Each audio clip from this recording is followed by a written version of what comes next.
Hey guys, so for this video, I want to cover Tfue's new practice routine that's helped him get better over the last few weeks. After watching him play since the disappointing World Cup performance, it's been evident that Tfue has drastically improved. His editing is much cleaner, his building is much faster, and his aim is absolutely godlike. That brings up the question of how. What has he done to go from the player he was then to the beast he is now? Before I tell you exactly what he did, I quickly want to thank ProGuides for partnering up with me on this video. ProGuides is an amazing website that helps you get better at every aspect of Fortnite. They offer a ton of different courses and guides from top tier players like Mongrel, Mr. Savage, and Benji Fishy. Outside of my own channel, they're the only other resource I can truly recommend. So if you are interested, make sure you check them out through the link in the description below. With that being said, let's start with the first thing Tfue did and still does as part of his routine: KovaaK's aim trainer.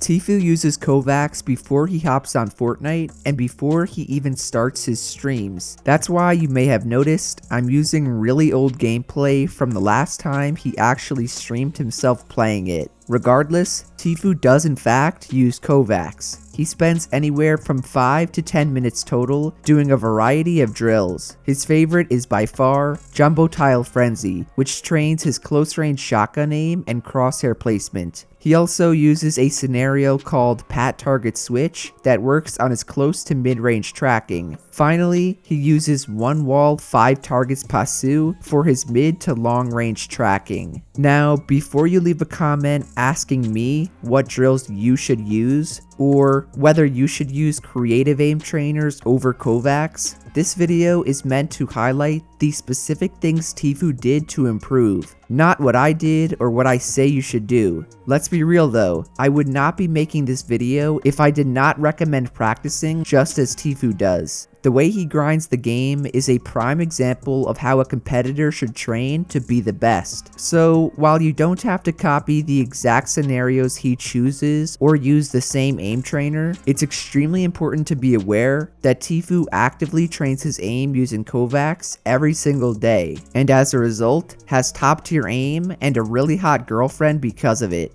Moving on, the next thing Tfue does is load up Raider 464's edit practice map, the second one to be exact. I'll throw the code up on the screen right now in case you can't see it, but it's essentially a giant block of every possible edit you could practice. All the drills are very long and advanced, which makes it the perfect map to improve your edits and to warm up on. Something I've noticed after watching a few of his different VODs is Tfue is always switching up the edit drills he uses and practices different editing techniques. This makes a ton of sense when you think about how much better his editing has gotten. Whereas his aim has always been amazing and KovaaK is more or less there to help him maintain it, his editing was undoubtedly subpar. Tfue knew that though, and set out to make his editing a strong point. He not only changed his settings to triple edit keybinds, but he's also been grinding this course every single time he hops online. So I know there's a lot of people who kind of dismiss edit maps because most pros don't use them. All I can say is that editing is pure muscle memory, and edit maps help you build your muscle memory. Sure, Tfue could have improved his edits while playing Arena or doing 1v1s, but it would not have taken as little time as it did, and he wouldn't have mastered even close to as many different types of edits as he did. Tfue is pure evidence edit maps do work. Anyways, after grinding the edit drills for 10 to 20 minutes, Tfue then goes off to the side of the map and starts free building. Free building, by the way, just means building whatever the heck you want. Tfue will practice high ground retakes, tunneling, and even edit combinations within his builds. Whatever new or popular move pops up, there's a good chance Tfue is trying to learn it while free building. Now, the obvious benefit here is he'll learn new techniques and tricks to pull out in game. On top of that though, he's also refining and optimizing his current builds. These are tiny things like crosshair placement or placing the right pieces at the right time. If we go back about 2 or 3 months ago, Tfue never practiced his building. He did not do 1v1s and he did not free build, when in reality, he desperately needed to. I'm not saying he was a bad builder, but if you compared him to someone like Booga or Clicks, you could see he was really far behind. Fast forward to today, and his building is on a completely different level, all thanks to solely free building.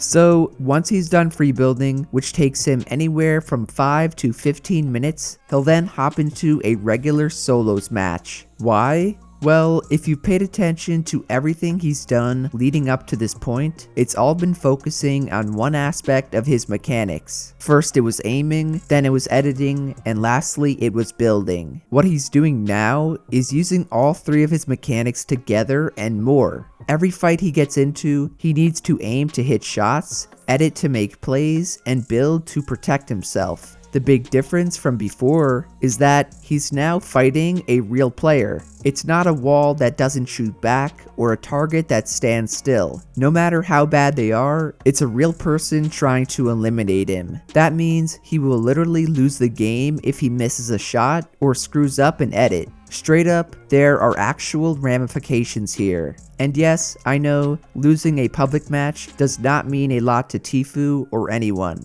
The point is, Tfue can no longer walk through the motions and be on autopilot. He's forced to actively use all the mechanics he's been training and finally puts them into play. This is a very important step in the improvement process for transitioning your training to actual matches. You never want to jump straight into arena or a tournament in order to practice something new. Instead, you want to start in a zero stress environment, aka creative, then go to a low stress environment like public matches, and gradually you'll work your way up to doing everything you practiced when it truly matters. Following a couple of solos, one of Tfue's teammates, usually either Fiber or Kanata, will get on and Tfue will start doing box fights. For months, I've been saying how important box fighting is, whether you're playing arena, scrims, or honestly, even pubs. Since there's now skill-based matchmaking, box fighting is the meta. Therefore, in order to get better at it, pros like Tfue do wagers every single day. These 2v2s and 3v3s help them learn the ins and outs of box fighting and practice against cracked out creative warriors. They learn everything from taking optimal peaks and angles to different edit and building tricks that can only be done in close quarters. In my honest opinion, I think box fighting helped Tfue the most out of anything else in his routine. He's been performing way better in solos and has gotten way more comfortable taking fights without his squad. All of that because he decided to stop mindlessly playing solos for hours and put that extra time into box fights. So while solos are still very important for getting a feel of the real game, box fights take all your training to the next level and will prove much more valuable against higher level opponents. The final aspect of Tfue's training routine are scrims and tournaments. Everything he's done up to this point has basically been mechanics related. Even in pubs, Tfue is not thinking about things like rotations or macro play. He's thinking about W keying and winning fights. In scrims against the best players in the world, however, not only is he utilizing his mechanics, but he's finally training his game sense and decision making. This also happens to be why he scrims for so dang long. In total, he scrims for around 5 hours, meaning the bulk of his routine is playing scrims and competitions. Tfue's goal is to become the best overall player in the world, not the best builder or the fastest editor. He wants to be the best overall Fortnite player possible. Only training his mechanics would not get him there, and that's another thing people tend to overlook. You don't learn when to rotate or what fights to take in creative. The only place to learn and train that is by playing in high-level scrims and tournaments. That way you can witness firsthand what you did right or wrong and adjust your strategy for the next time you're in that situation. Overall, boys, That's Tfue's training routine. Literally the exact routine he uses every single day that's helped him elevate his game and consistently place near the top in every week of the FNCS. So to finish the video, I want to reiterate what I said at the beginning. This may not be the most optimal routine in the world, and it may not work for you depending on what you're trying to improve at. But the fact of the matter is, it worked for Tfue, and considering how good he already was, to be able to make him that much better is very, very impressive. So if you guys learned something new or you enjoyed the video, then do be sure to drop a like, subscribe to the channel, and to turn on post notifications. Shout out to everyone here using code Jerian. Remember to go follow me on Twitter or Instagram to let me know you use my code. Otherwise, that's it from me, and I'll see you guys in the next one. Later.